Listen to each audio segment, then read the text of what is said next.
Hello, everyone, and good morning. Welcome to our fifth and final LinkedIn Live interview session with our retail and consumer services winners of the 2021 Venture Edition. Today, I have with me Christian from Bottle Plus, Pascal and Joe from Boostbar, and Simon from Jawsome. Welcome, guys. Thank you very much for being here. As in the past editions, we will have each startup introduce themselves, and you, the listeners tuning in, will have a chance to ask your questions. So go ahead and feel free, don't be shy, to type them into the chat box below, and we'll be sure to address them. So let's get started with Pascal and Joe, and let's hear about what they're doing at Boostbar.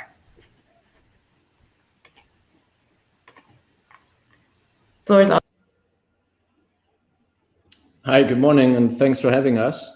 So Boostbar, in a nutshell, we're a modular refreshment solution for everywhere on the go or on the workplace. To give you a bit of context, nowadays, if you're an office manager and you try to feed your staff, bring coffee in, you face a lot of different options, and you don't have a single option that solves it all. Bigger companies have canteens. Smaller companies often don't have any refreshment solutions at all, or just very premium ones.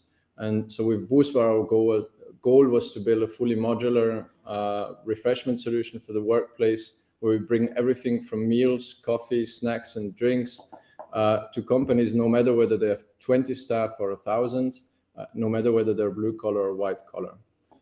And we're based in Zurich. Johannes is my co-founder.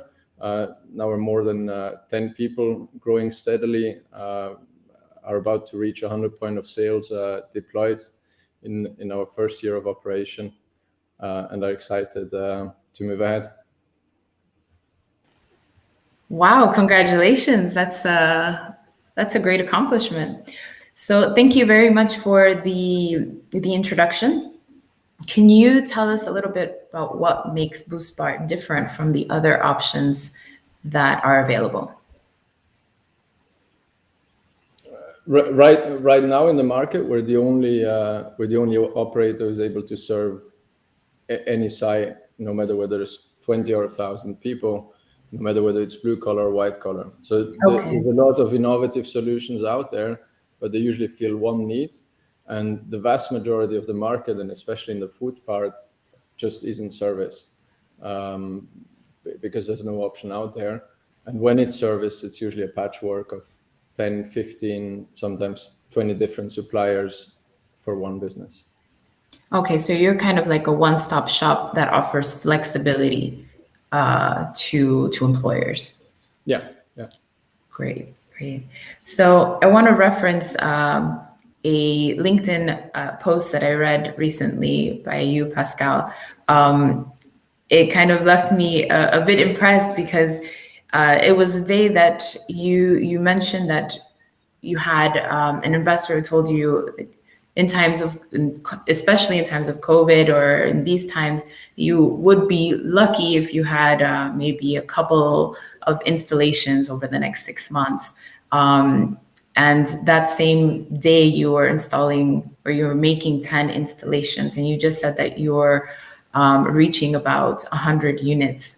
So I have two questions regarding this post. So what made you keep going after you hear something so disheartening like this? And you know it's an investor, so you're thinking, okay, this person really knows what they're talking about.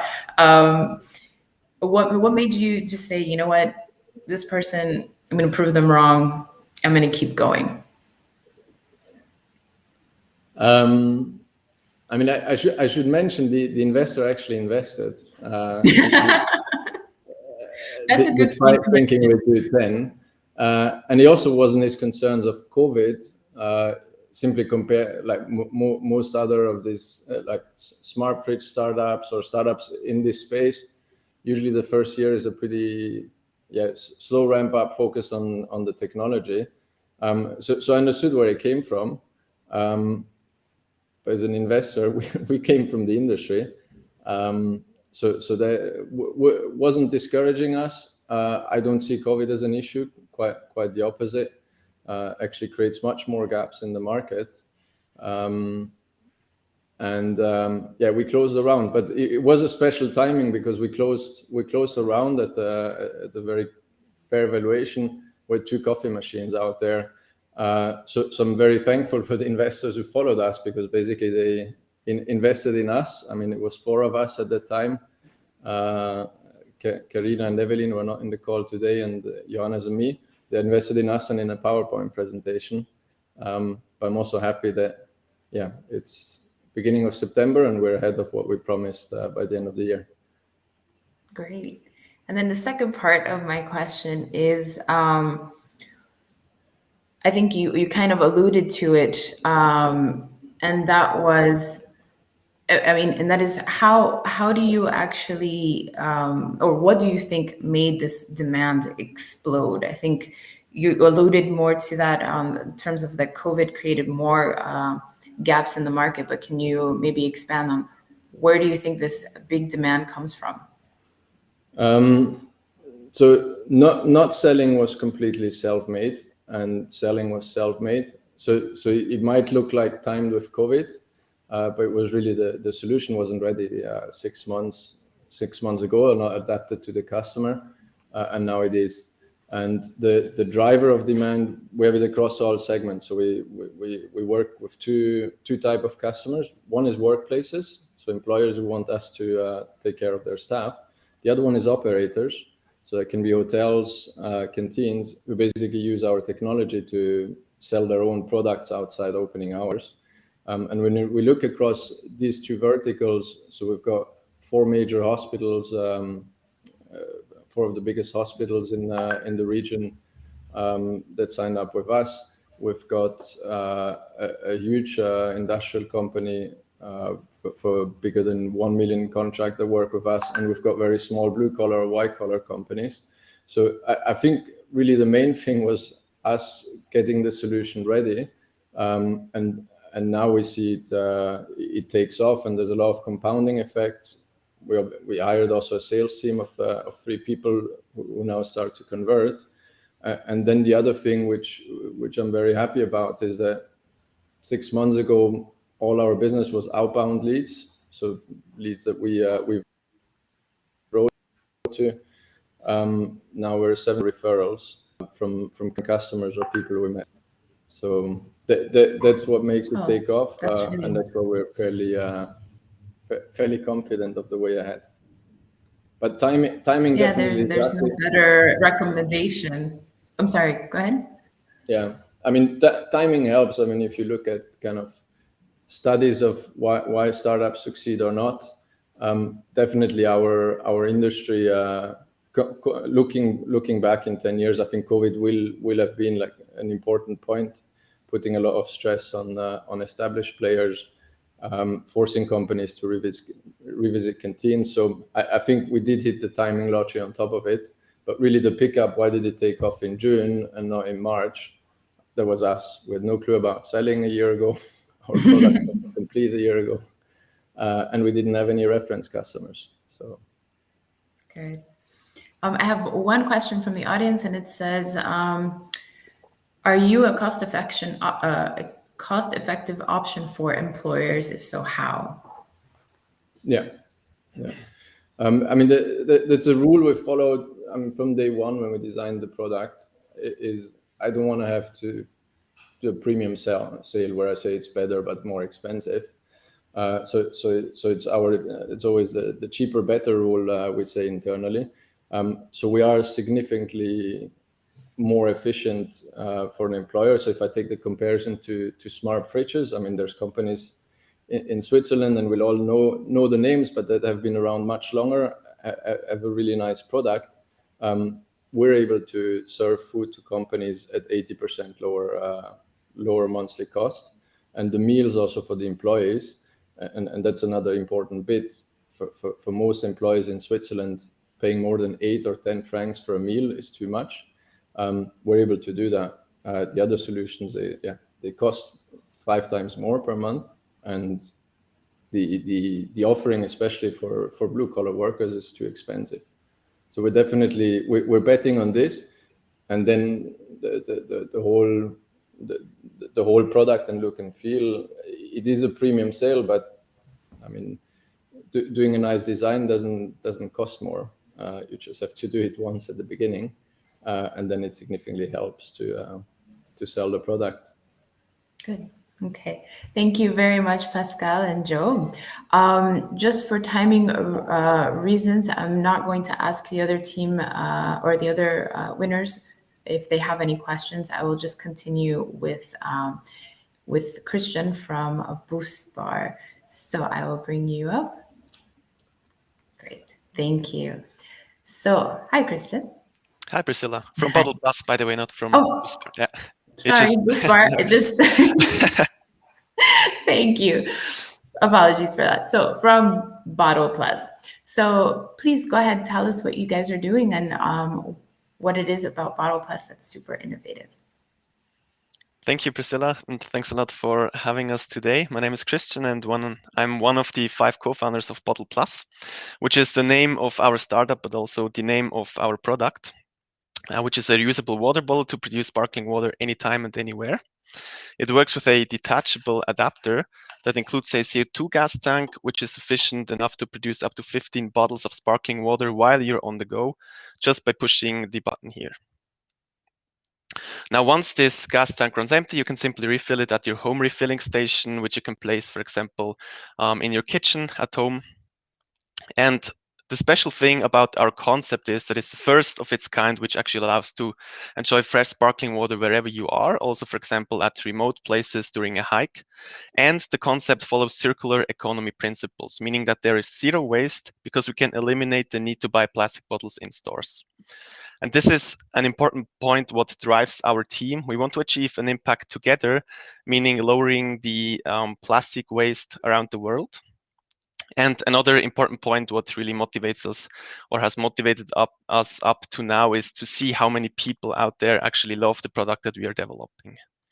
And this was one of the important reasons why we have launched a Kickstarter campaign, a crowdfunding campaign 2 weeks ago, where you can pre-order our product and the Bottle Plus and also the refilling station at a discounted price. So if you're interested, I'd be happy if you have a look by. Thank you very much, Christian. So you just mentioned that you had this crowdfunding campaign. So can you tell us a little bit about why you started it and how is it going? Yeah, so there were 2 reasons why we started the campaign. The first one, obviously, we wanted to raise a few funds. It's important for us to raise funds to be able to finalize our product and to make it ready for mass production.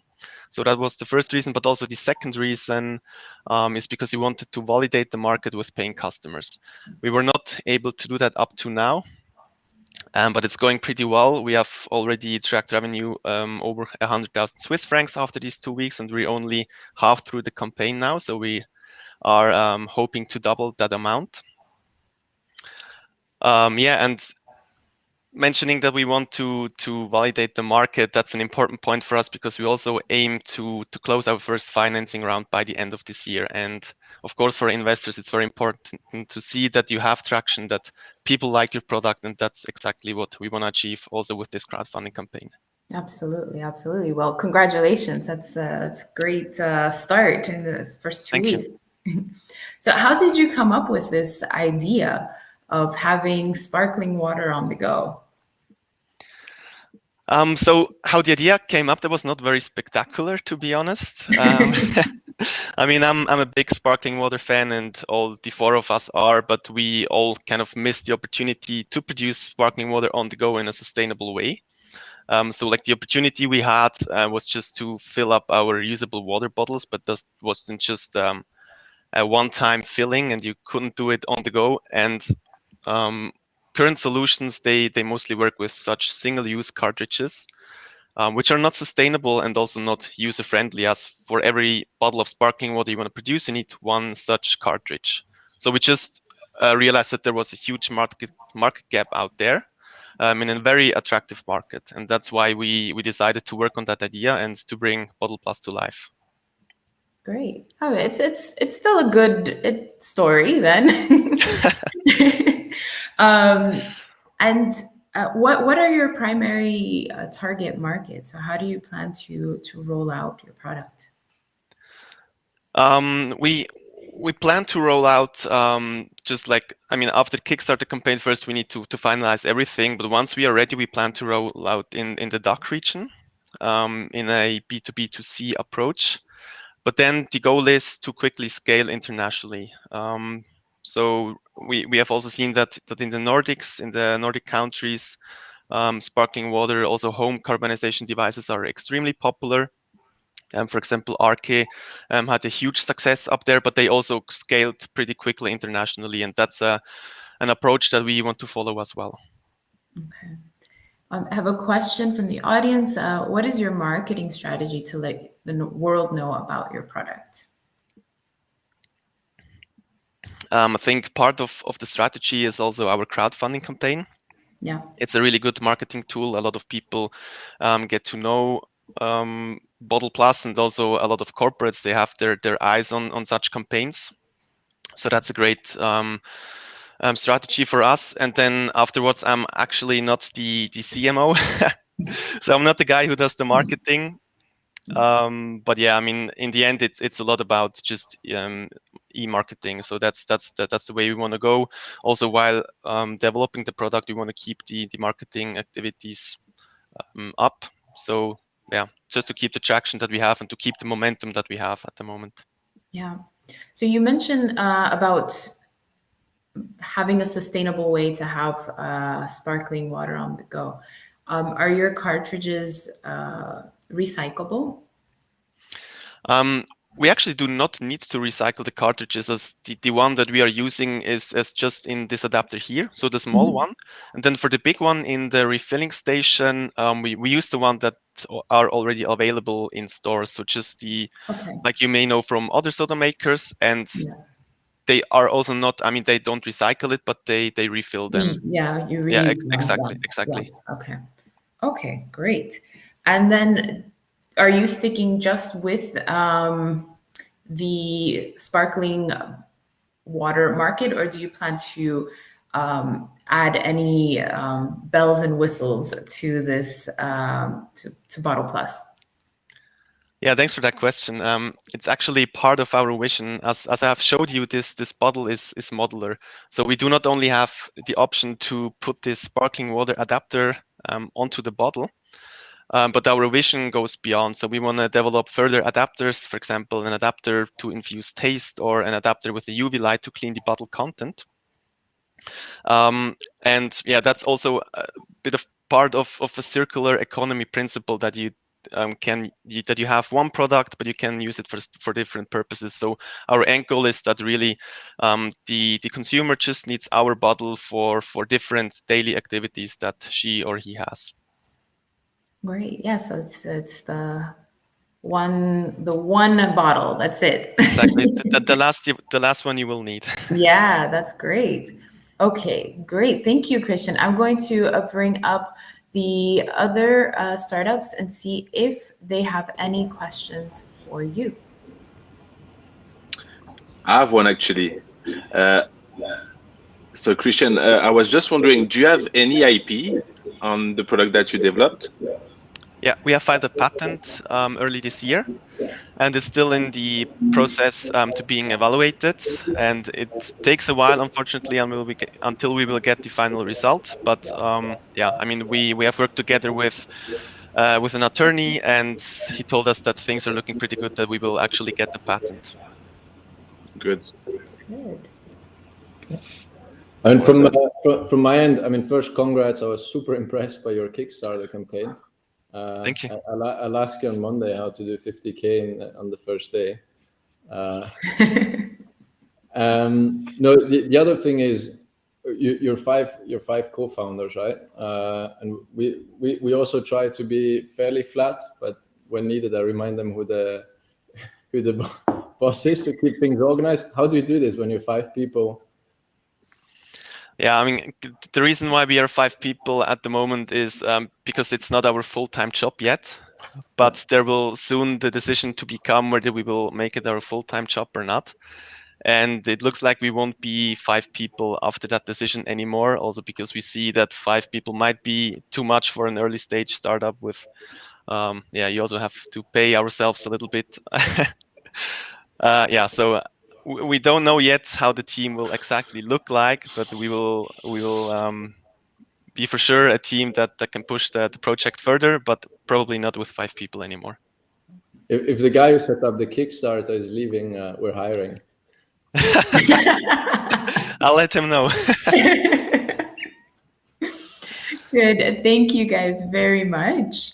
And now I would like to continue with Simone from Jawsome. And let me just take you guys down. Great. So Simone, if you could tell us a bit about Jawsome and what you're doing there, that would be great. The floor is all yours. Yes. Thank you, Priscilla. So good morning, everyone. I'm Simon, the founder and CEO of Jawsome. The company is developing a new teeth whitening kit that has the ambition to revolutionize the industry. Under the brand The Bright Lab, we will soon launch the first teeth whitening kit that is connected to an app. We offer an inexpensive and ethical product made in Switzerland using a very efficient bleaching gel that does not create any sensitivity. For those who are not familiar with this kind of products, in the cosmetic sector, it consists in a device that emits light combined with a bleaching gel. And in the medical sector, a mouse tray combined with a bleaching gel as well.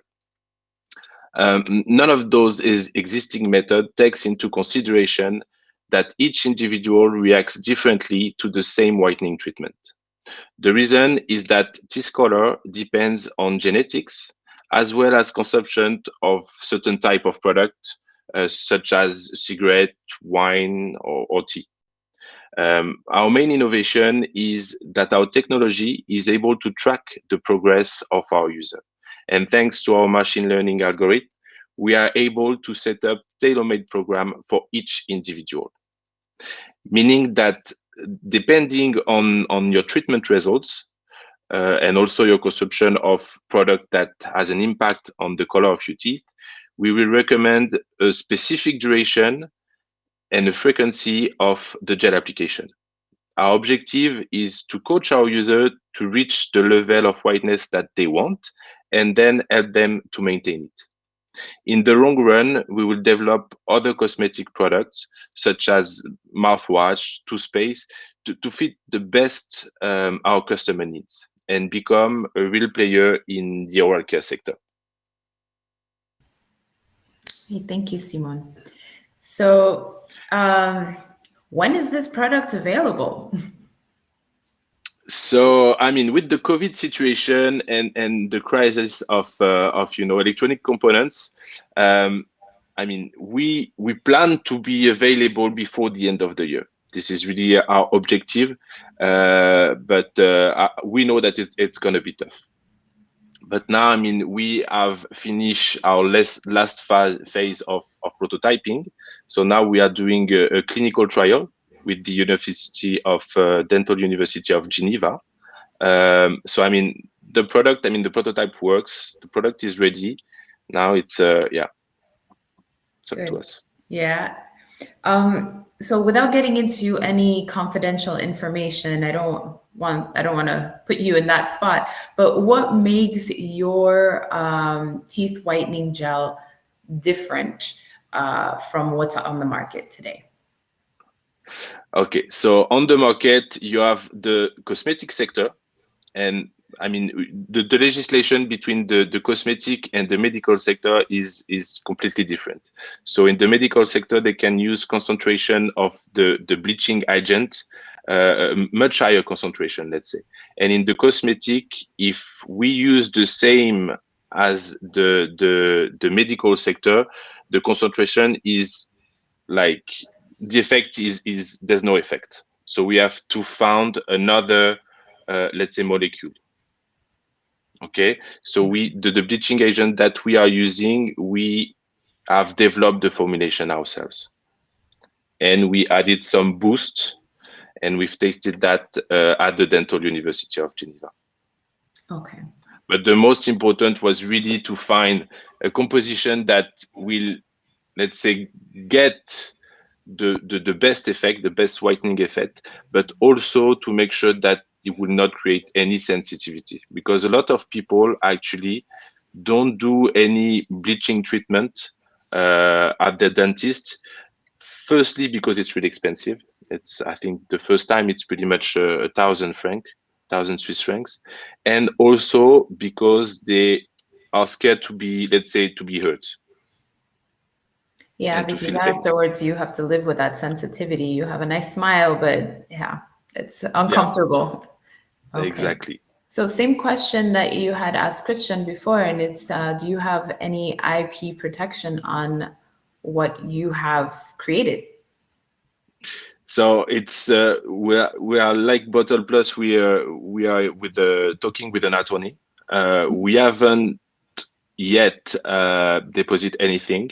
We are just trying. I mean, there's a lot of things in the field, and we are already, let's say, trying to think of like, let's say, the next product and adding some features. So yeah, we're in the process of doing it. Yeah, good. I have a question from the audience, and it says, have you established any strategic partnerships yet? I know we're talking with everyone who's here today is an early stage startup, so these things are maybe down in the pipeline. So for now, no, because we're going to sell in B2C for now. We plan to, let's say, a bit change the product that we have now to be able to sell to professionals, but it's going to be a second step. So for now, no, we only had the chance to work with big companies such as Dupont de Nemours for the materials part, and with the Dental University of Geneva, but we don't have any strategic partner for now. Okay. Can you explain a little bit about your business model? I think you alluded to that a bit on this, that you're starting with B2C, correct? Yeah, B2C, and actually what we are going to do is, because we are able to, let's say, do tailor-made treatment and suggest to the customer, I mean, how to reach their goal of whiteness and then to maintain it. The objective for us is to sell the subscription. So actually you will first buy the kit with the device and the gel, and then through the app, we're gonna suggest you, let's say, a frequency of the treatment. So you will buy, refill, and we would like to do it on the subscription model. Okay, good. Last question on my part, and it's what markets will you be targeting? So I mean, the market that we are targeting, this kind of product has really been booming in the US 5-6 years ago, and now it's starting to arrive in Europe. So the main market for us is Germany, France, and UK. Okay, good. Thank you. So I will bring up the other startups to see if they have any questions for you. Welcome back. Christian, Pascal, Joe, do you have any questions? Actually, no pending questions from my side. Really interesting. I'm also excited to try it out. Actually, I do have. You will all receive. Go ahead. You will all receive a kit from Jawsome. Cool. I mean, it'd be brilliant. Can I order for my entire team, because with all the coffee we do? But I think you quite have a big team, no? Yeah, I do. But that's good. Okay. You get your user numbers up. Yeah, for sure. And it's great before other cases. I mean, especially on the heavy coffee drinkers. Yeah. Yeah, it definitely makes an impact. Sure. Yeah. Where is your biggest? Where is your biggest pain? Like in terms of like moving ahead, you seem to kind of hold all the strings on the product or break it? I mean, the main challenge now for us is really to secure, I mean, a certain amount of electronic components.